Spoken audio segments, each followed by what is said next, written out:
포차 친구들 안녕하세요. 꽁지머리 김남수입니다. 오늘은 선생님과 함께 부처로 철학하기, 우리가 부처님과 함께 재밌게 부처님한테 철학을 배우도록 해보겠습니다. 우리 뭐 부처님, 석가모니 부처님 해갖고 이제 부처님 잘 아시죠? 뭐 절에 가면 계시지 않습니까? 이렇게 딱 이렇게 미소 지으시고. 근데 이제 부처님한테 그럼 무슨 철학을 배울 것인가? 그리고 또 하나 이제 여러분 그 전에 궁금해야 될 게, 도대체 우리가 왜 이렇게 부처님 앞에 가서 이렇게 막 절을 하고 기도를 하고, 그쵸? 가서 뭔가를 바라고, 아니면 부처님처럼 이렇게 따라 배우려고 할까? 도대체 뭘 따라 배우려고 할까? 요 내용들을 알 필요가 있어요. 이게 뭘까요? 우리가 이제 부처님을 이렇게 존경하고 좋아하고 따르고 하는 이유는 그 부처님이 깨달았던 내용, 부처님이 깨달은 내용과 연관이 있어요. 부처님이 뭘 깨달았을까? 이게 이제 오늘 선생님과 함께 같이 이게 알아볼 내용이거든요. 그럼 또 한 번 이제 부처님이 깨달은 내용을 알면 뭐가 좋은가? 굳이 뭘 알아야 되는가? 나는 그냥 부처님이고 나는 나처럼 나대로 살면 되잖아. 그렇게 생각할 수도 있죠. 난 부처님처럼 되기 싫어. 이렇게 할 수도 있지 않습니까? 근데 이제 우리가 이제 지금 다루고 있는 게 부처님을 따르자 믿자 이게 아니에요. 우리는 지금 뭘 하고 있죠? 네, 철학을 하고 있습니다. 철학이 뭐예요? 자기 스스로 생각하는 거 아닙니까? 자기 스스로 생각하는 거. 그러니까 부처님도 사실은 우리가 이제 이렇게 절에 이렇게 모셔놓고 이렇게 금치를 해놓고 하고 있지만은, 그분도 결국은 뭐였습니까? 하늘에서 이렇게 딱 내려온 신입니까? 아니죠. 그 부처라고 하는, 우리가 이제 얘기하는 석가모니 부처님 같은 경우도 하나의 인간이었어, 인간. 결국은. 우리랑 똑같은 인간이었어. 인간이었는데 그분은 공부하고 연구하고 노력하고 해갖고 무언가 인간이 도달할 수 있는, 인간이 알 수 있는 아주 넓고 깊고 이런 내용들을 알게 된 거야. 그게 깨달음이에요. 그쵸? 그러니까 우리가 부처님을 공부하는 이유는 부처님이 알았던 내용이 뭔가, 깨달았던 내용이 뭔가, 그래서 나도 부처님처럼 되겠다. 될 수 있습니다, 여러분도. 여러분도 깨달으면 부처님처럼 될 수 있어요. 물론 그렇다고 여러분들이 이제 후세 여러분들의 모습을 이렇게 이제 절 같은 데다 이렇게 모셔놓고 이렇게 하진 않겠지만은, 여러분도 부처님하고 똑같이 될 수가 있습니다. 그쵸? 근데 이제 되게 이제 많은 사람들은, 나도 부처님처럼 똑같이 될래. 하기보다는 어때요? 그냥 부처님한테 가서 바라죠. 부처님 나 해주세요. 시험에 합격하게 해주세요. 또 뭡니까? 우리 가족 건강하게 해주세요. 돈 많이 벌게 해주세요. 이런 걸 바라고 있어요. 근데 이거는, 이렇게 바라는 것은 뭡니까, 이게? 이거는 종교예요, 종교. 여러분들은 선생님이랑 지금 종교를 하는 게 아니에요. 철학을 하는 거예요, 철학. 그쵸? 그럼 철학과 종교가 무슨 관계가 있는가? 이것도 일단 알 필요가 있어요. 간단하게 얘기해서, 종교는 믿는 거예요, 그냥. 믿고 따르는 겁니다. 그럼 철학은 뭘까요? 철학은 스스로 생각해서, 자기 자신도, 부처처럼 되겠다. 그리고 스스로 판단해서 세상을 보겠다. 라고 하는 게 철학이에요. 간단하죠? 근데 그러면, 어떤 사람은 그러면 종교를 하고, 어떤 사람은 철학을 할까? 이런 구분들이 있을 수 있죠. 사실은 이제 과거 옛날에는, 세상을 잘 모를 때는 철학보다는 종교가 더 먼저 이렇게 만들어졌어요. 그때 우리가 이제 샤머니즘이나 토테미즘 이렇게 해갖고 잘 모르니까 세상에 대해서 그냥 믿고 따르는 거예요. 근데 오늘날은 어때요? 과학기술도 발달하고 철학도 발달하고 사람들의 생각이 점점 발달하면서 철학적으로 생각하게 되는 거죠. 근데 선생님 가만히 보면은 이제 그래도 이렇게 철학적으로 생각하는 사람보다 종교적으로 생각하는 사람들이 훨씬 많죠. 왜 그럴까? 이런 부분들도 최근에 이제 과학이 밝혀냈어요. 최근에 이제 유전과학, 인간의 몸의 여러 가지 성격이라든지, 체질이라든지, 키라든지, 지적의 능력이라든지, 이런 것들을 모두 이렇게 좀, 관장하는 게 뭐예요? 최초에 결정하는 게 유전자거든요, 유전자. 그래서 최근에 이제 과학자들이 유전자를 막 연구하다 보니까 대개 모든 인간들 중에서 한 20% 되는 인간하고 한 80% 되는 대다수 인간하고가 이렇게 차이가 있어요. 무슨 차이인가 하면은 만약에 이제 인간들이 인류가 이제 10명이 있다. 그러면 그 중에 한 20% 이내의 사람들은 그 모험 유전자라는 걸 갖고 있어요. 모험 유전자. 그리고 80%는 이제 모험 유전자와 달리 안정을 유지하고자 하는 그 유전자를 갖고 있어요. 그래서 선생님이 가만히 생각해 보니까, 야, 이 유전자라는 게 내 몸에 있지만은, 그리고 나를 이렇게 이제 최초에 지배하는 그런 요소가 있지만은, 이 유전자가 참 신기하다. 왜냐하면 유전자가, 예를 들어서 여러분 생각해 보세요. 모든 유전자가, 그러니까 지구에 살고 있는 10명 모든 사람이 다 모험을 즐겨 막. 모험이라는 게 뭡니까? 어려움을 막 감수하고 새로운 걸 시도하고 스스로 뭔가를 하려고 하는 이런 철학적인 그 자세 아닙니까? 그럼 무슨 일이 생기겠어요? 10명이 다 위험에 빠져갖고 이 인류라는 종이 멸종할 수도 있죠. 그렇죠? 또 반대로 인류가 이제 10명이 있어요. 10명이 모두 다 그냥 그 모험 유전자가 없어. 안정 유전자만 갖고 있어. 그래서 다 그냥 현실에만 안주하고 어떻게 보면 이게 좀 살아남을까 그 안주만 하고 있어. 새로운 시도를 안 해. 그러면 이게 진화가 될까요? 발전이 될까요? 안 되겠죠? 오히려 정체되다가 오히려 또 변화하는 환경에 못 맞춰갖고 멸종할 수도 있는 거예요. 그래서 이 유전자가 참 교묘하게 다 이렇게 나눠놨구나. 그래서 선생님이 보기에도 이제 오늘날 철학을 막 이렇게 추구하고 스스로 판단하려고 하는 사람하고 또 이제 그 절이나 뭐 이렇게 교회나 어디 가갖고 믿고 따르는 사람. 믿고 따르는 사람은 뭡니까? 안정이죠, 안정. 스스로 판단하기보다는 믿음을 통해서 뭔가 이렇게 좀 전체적인 그 안정을 추구하려고 해요. 그래서 양쪽이 다 의미가 있구나. 이런 생각을 해보게 돼요. 그래서 선생님 같은 경우는 여러분들에게 이 강의를 듣는 여러분들은 아마도 뭔가 새로운데 호기심을 갖고 뭔가 자기 스스로 판단해 보려고 하고 이런 철학적인 자세가 더 강하다고 봐요. 그렇죠? 그렇다고 이제 선생님 지금 얘기한 것은 뭡니까? 종교가 무의미하다는 얘기 아니죠. 종교도 이 80%의 안정을 위해서 굉장히 중요한 거예요. 왜? 세상의 모든 사람들이 다 스스로 판단해 버리면 어때요? 또 이렇게 혼란이 올 수도 있죠. 그러니까 대다수의 많은 사람들은 그냥 믿고 따르는 거예요. 그렇지만 여러분들은 어때요? 철학을 하는 여러분들은 그냥 믿고 따르는 것이 아니라 스스로 생각해서 나도 부처처럼 깨닫겠다. 부처가 깨달은 게 뭐야? 응? 알면 됩니다. 자, 그럼 이제 선생님이랑 지금 그 부처님이 깨닫는 그 내용이 무엇인가 이것을 알아서 여러분들도 이제 진짜 철학하는 그래서 철학의 입장에서 부처를 한번 보도록 하겠습니다.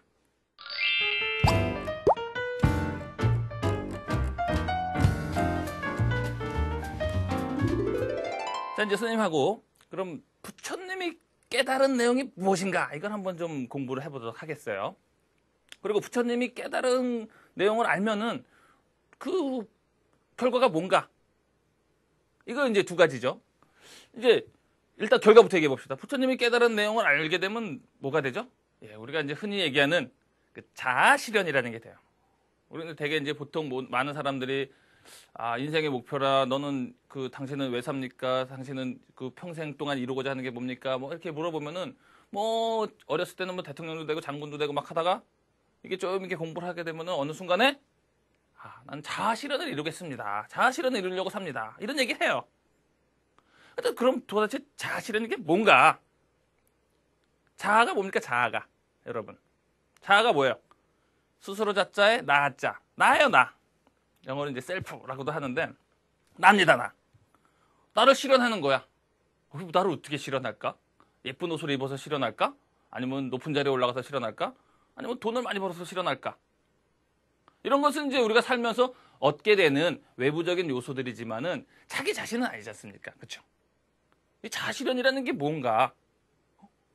그래서 사실은 그 부처님 같은 경우도 처음부터 막 이렇게 뭔가 깨달아야 되겠다 이런 게 아니에요. 어느 순간에 이렇게 알아나가다 보니까 결국은 이분이 그 자아실현을 하게 된 거야. 깨달음을 통해서.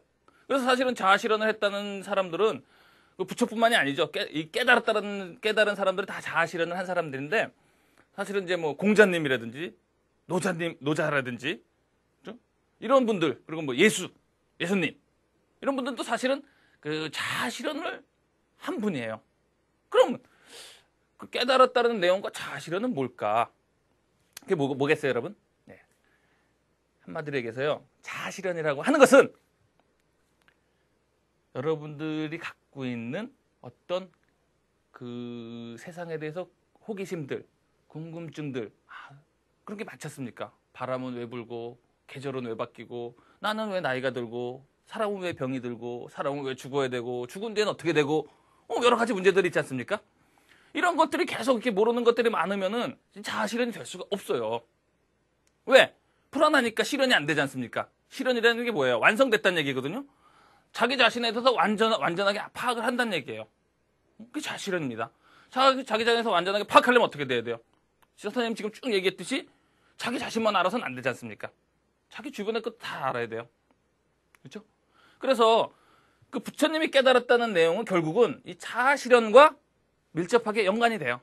동전의 앞뒷면과 같이. 깨달음이 있어야지 자아 실현이 가능하고 자아 실현을 하려면 깨달아야 되고 이 얘기예요. 그럼 뭘 깨달아야 되느냐?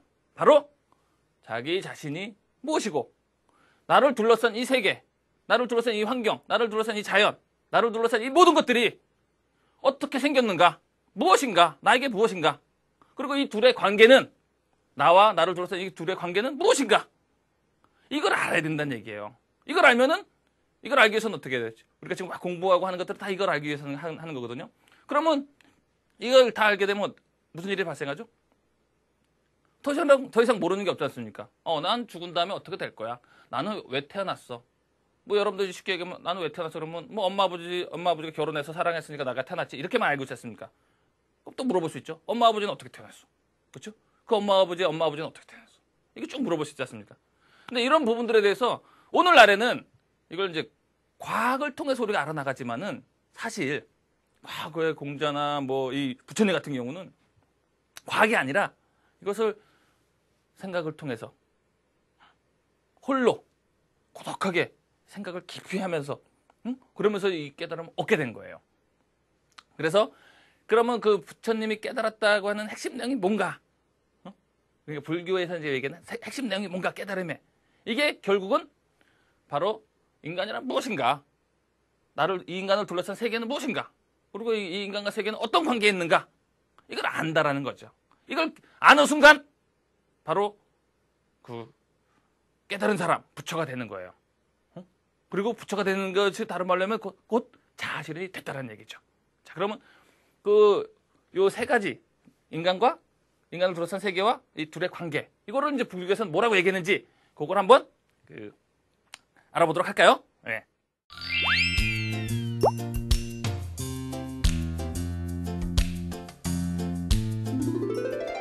부처님이 그 부처가 깨달은 그래서 그 세 가지가 뭐냐 하면 바로 그 재행무상, 일체계고, 제법무화 이렇게 해갖고 삼법이라 그래요.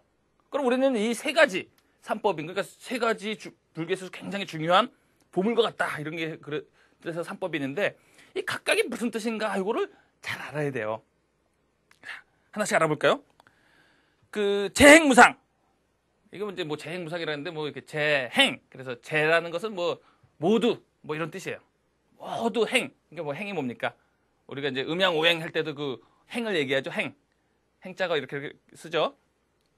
이제 뭐 간다 이런 뜻인데 그러니까 우리가 주변에 있는 모든 세계들 우리 주변의 세계들은 주변에 있는 세계들 우리가 눈으로 보는 모든 세계들은 어때요? 무상하다 이거예요. 그러니까 상이 없다라는 얘기예요. 그러니까 모든 이 세계에 그 변화하는 모든 것들은 이 세계 모든 뭐 눈에 보이는 모든 것들은 상이 없다라는 얘기예요. 상이 뭡니까? 정지돼 있고 고정돼 있고 변하지 않는 계속 가는 뭐 이런 거예요. 그러니까 우리 이 주변에 있는 모든 이 세계는 항상 어떤 상태에 있다는 얘기예요. 변화 과정에 있다는 얘기예요. 모든 것들이 다 변한다는 얘기예요. 여러분들 그 강철이나 쇠가 굉장히 튼튼해 보고 평생 갈 것 같지만은 어때요 이것도? 변하죠? 변합니다. 시간 지나면 녹슬고 막 변해요. 사람도 변하고 자연도 변하고 모든 것들이 다 변하지 않습니까? 그러니까 고정된 어떤 그 모습이 아니란 얘기예요. 이런 생각은 누구랑 비슷하죠? 예, 바로 그 노자에 보면 노자 도덕경 그 첫 번째 줄에 그 나오지 않습니까? 도가도 비상도 그렇죠? 그러니까 항상 고정돼 있는 어떤 것은 없다는 얘기예요. 여러분도 한번 주위를 한번 잘 보세요. 변하지 않고 가만히 있는 게 있나?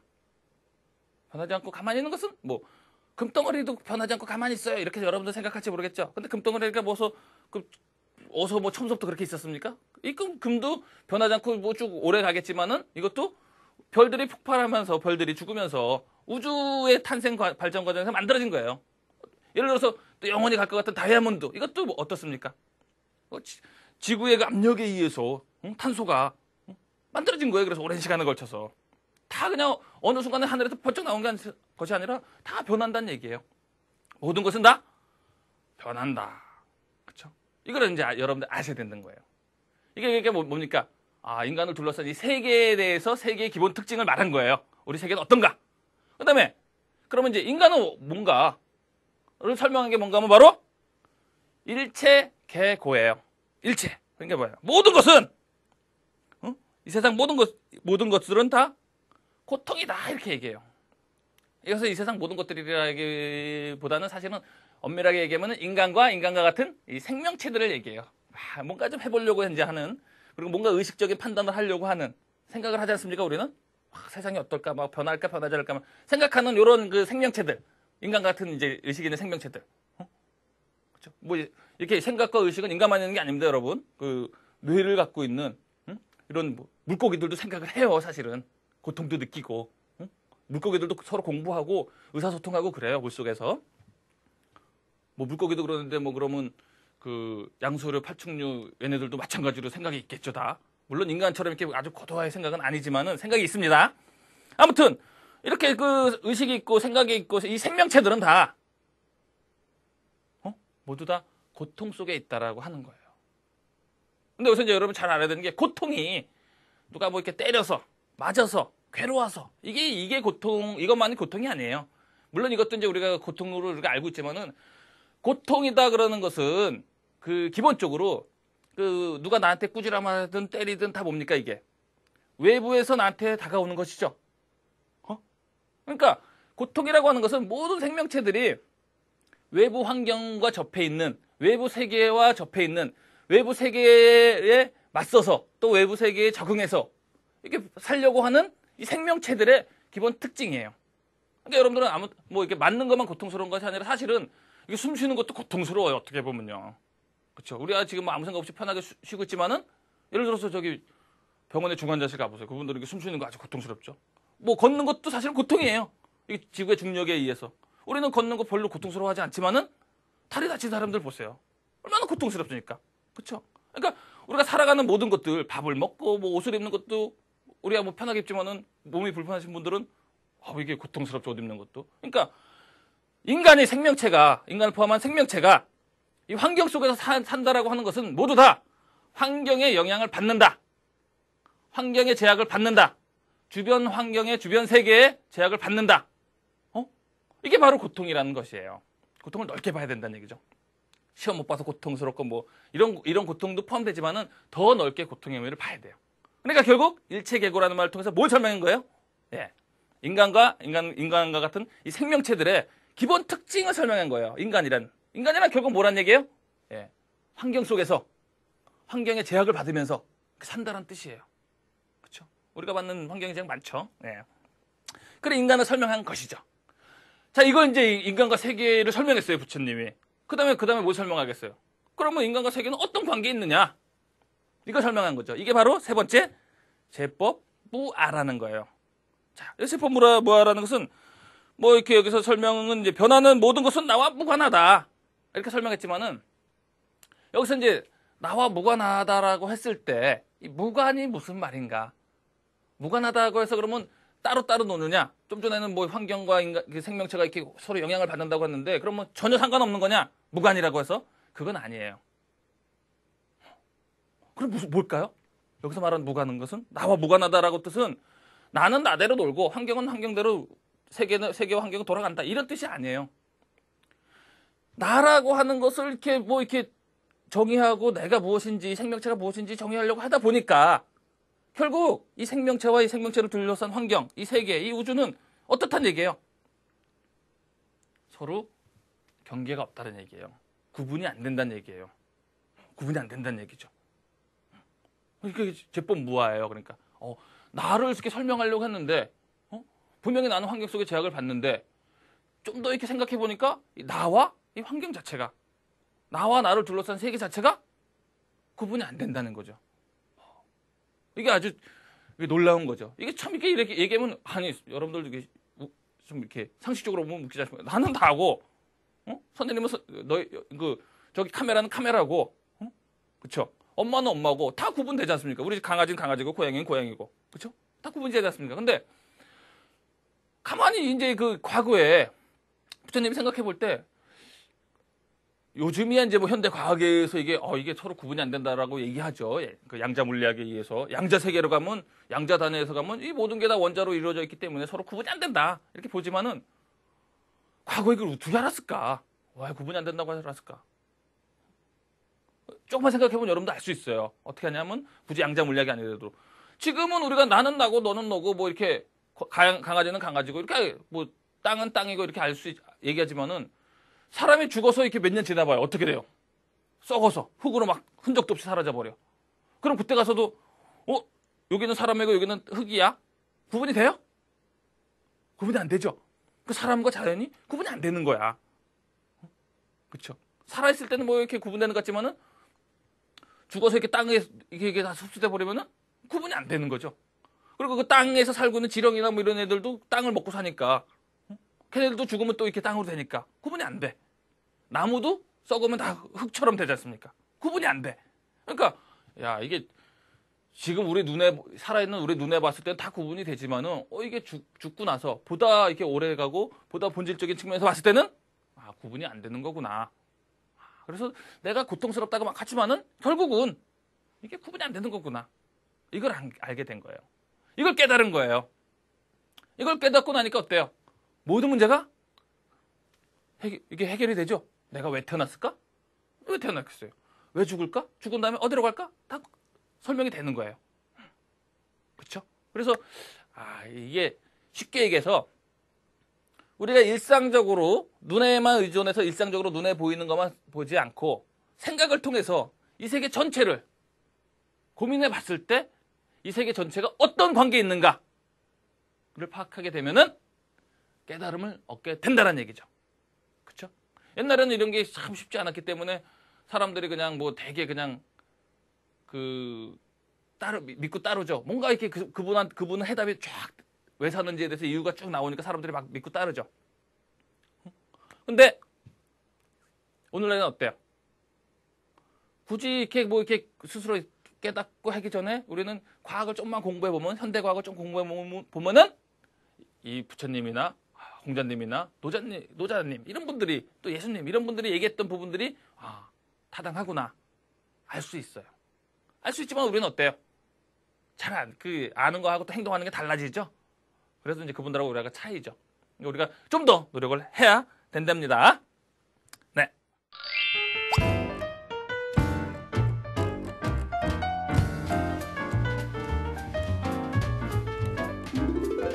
자, 부처님이 이 깨달은 내용이 뭐라 그랬죠?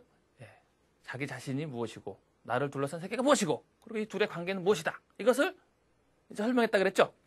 자, 그러면 이걸 설명해서 그러면 이분이 그 깨달은 이분을 우리가 여러분들이 봤을 때 이런 분들을 뭐라고 한다 그랬죠? 자아 실현을 이룬 분이라고 했어요. 그러면 자아가 있는데 자아가 실현됐다라는 거야. 자아가 처음부터 실현됩니까? 자아는 처음부터 실현되는 게 아니에요. 인간이 태어나면서부터 자아는 분명히 있어요. 스스로 막 생각하니까 자기 자신에 대해서. 근데 이게 자아가 있다고 해서 자아가 곧 실현되는 건 아니에요. 그럼 자아는 어떻게 실현될 건가? 사실 이제 부처님 같은 경우도 뭐 이렇게 이야기하면 부처님이 태어나자마자 손가락 하나는 하늘을 가르치고 손가락 하나는 땅을 가르치면서 뭐라고 얘기했다 그랬어요? 천상천하 유아독존 이렇게 얘기했죠. 이 우주 속에서 이 자연 속에서 이 세계 속에서 나만 혼자 있다. 내가 있다. 독존한다. 홀로 존재한다. 이런 뜻이에요. 이게 무슨 말일까? 이 얘기는 이 부처님이 뭐 이후에 이제 진짜 그렇게 했는지 아닌지 모르겠지만 이후에 이제 이분의 이제 어떤 얘기들을 통해서 이제 이게 다시 만들어질 수도 있지만은 무엇을 선언한 건가 하면은 이 모든 인간들은 부처뿐만이 아니라 모든 인간들은 태어나면서 각자의 자아를 갖고 태어난다는 것이에요. 각자의 자아를 갖고 태어난다는 얘기예요. 그러면 각자의 자아를 갖고 태어난다는 게 무슨 의미일까? 이걸 알아야 되는 거예요. 왜냐면 여러분도 생각하기에 나도 자아가 있고 뭐 엄마도 자아가 있고 내 친구도 자아가 있고 뭐 뒷집에 누구도 자아가 있고 뭐 세상 사람들 다 자아가 갖고 있는데 그게 뭐 자아 갖고 있는 게 별거야? 그렇게 생각할 수도 있죠. 그리고 그걸 뭘 또 이렇게 실현까지 이게 실현한다는 게 뭐야? 알 수도 없어. 이렇게 하지 않습니까? 근데 여러분 한번 잘 생각해 보세요. 이 자아라는 건요. 인간의 자아라는 것은 굉장히 중요해요. 왜냐면 이게 자아가 여러 사람들이 다 갖고 있는 것처럼 보이지만은 그게 여러분들이 갖고 있는 거랑 같아요? 각자 다릅니다. 그리고 여러분들의 자아는 여러분들이 세계를 보는 그 출발점이에요. 만약에 이거랑 똑같아요. 여러분들이 만약에 그 자아를 갖고 태어난 여러분들이 자아를 실현하기 전에 그냥 죽었어. 그럼 어떻게 되겠어요? 그냥 주변 사람들이 보기에는 그냥 뭐 병이 들어서 죽었나 보다. 응? 그쵸? 뭐 참 운이 안 좋다. 응? 안 됐어. 가슴 아파. 뭐 우리는 이렇게만 생각하지 않습니까? 근데 그게 여러분 스스로한테 생각해 보세요. 여러분들이 만약에 정말 그 남들의 이런 기준이 아니라 자기 자신의 기준으로 한번 생각해 보세요. 자기 자신의 기준으로 보면은 이 세계가 없어진 거랑 똑같아. 내 자아가 실현되지 않고 중간에서 사라졌다는 얘기는 이 우주가 여러분들이 갖고 있는 우주가 여러분들이 보는 우주가 하나의 우주가 없어진 거랑 마찬가지예요.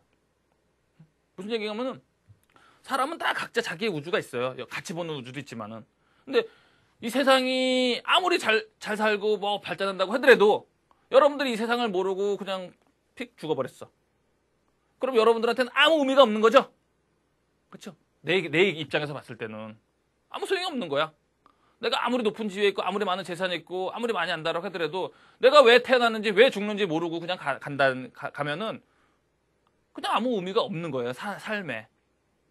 우리는 이 자아 실현을 왜 해야 되냐면 자아를 갖고 태어나서 자아 실현을 왜 해야 되냐면은 자아 실현을 해야지만이 자기가 왜 태어났는지 왜 사는지 그리고 왜 죽는지 이걸 알아야 되지 않습니까?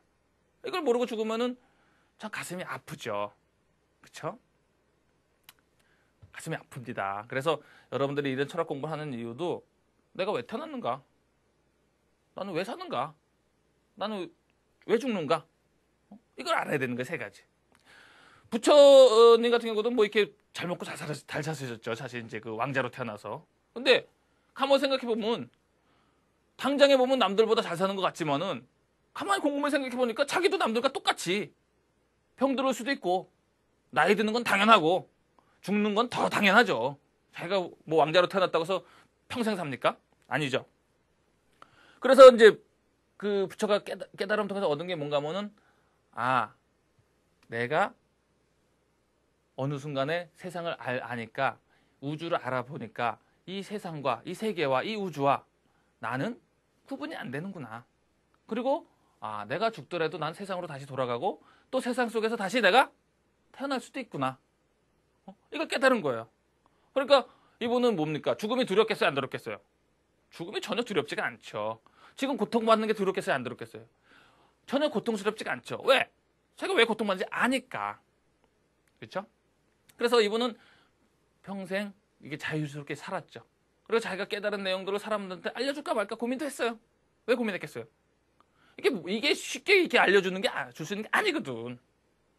그리고 이게 스스로 고민해서 깨달아야지 쉽게 전달하는 게 아니거든. 그래서 고민했어요. 그렇지만은 자기도 이 우주의 일부로서 태어났기 때문에 자기가 살아있는 이유가 내가 깨달은 것을 알리는 게 나의 삶의 이유구나. 이걸 아셨기 때문에 뭐 제자들이 알든 잘 모르든 열심히 가르치신 거죠. 공자님도 열심히 가르치시고 그렇죠. 그래서 많은 위대한 이 깨달으신 분들이 열심히 그 어리석은 중생들을 위해서 그렇죠. 어리석은 백성들을 위해서 좀 무지한 그 좀 이렇게 사람들을 위해서 그들도 똑같은 인간이니까 가르침을 주는 거죠. 선생님이 여기서 막 떠든 이유도 뭐예요? 선생님 깨달은 내용을 여러분들에게 알려줘서 여러분들도 처음 이렇게 좀 더 자유로운 사람, 좀 더 세상에 대해서 아는 사람, 이런 사람이 되도록 얘기하고 있는 것이랍니다.